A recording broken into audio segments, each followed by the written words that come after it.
best practices for conducting effective performance appraisals.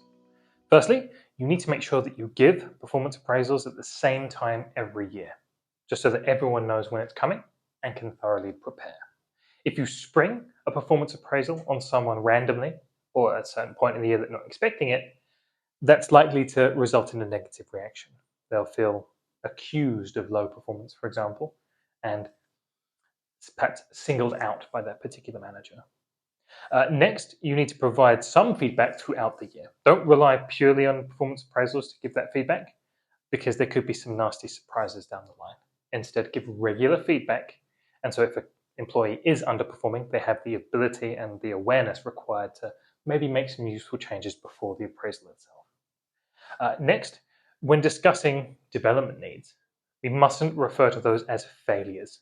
That's a very accusatory tone, and that's likely to breed resentment and conflict within the organization. Instead, we focus on what they've done well and what they need to develop.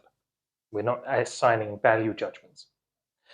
Next, ideally, we should combine a performance appraisal with 360-degree feedback. Now, top-down line manager reviews are very useful, but limited to a single person's opinion. Using 360, you can get the opinions of multiple people, colleagues, teammates, direct reports, and managers, giving a much more holistic view, really helping measure performance at the individual level. Next, we need to agree on a personal development plan. And the key thing is they need to agree. Both the manager and the employee need to come together and agree what needs to be done. If a manager dictates what they think needs to be done, that's unlikely to yield a positive feedback from the employee. They're likely to resist and feel undermined. Consequently, they need to come together and then decide where resources should be spent and what needs to be improved. Finally, you as the manager needs to take ownership of these development needs.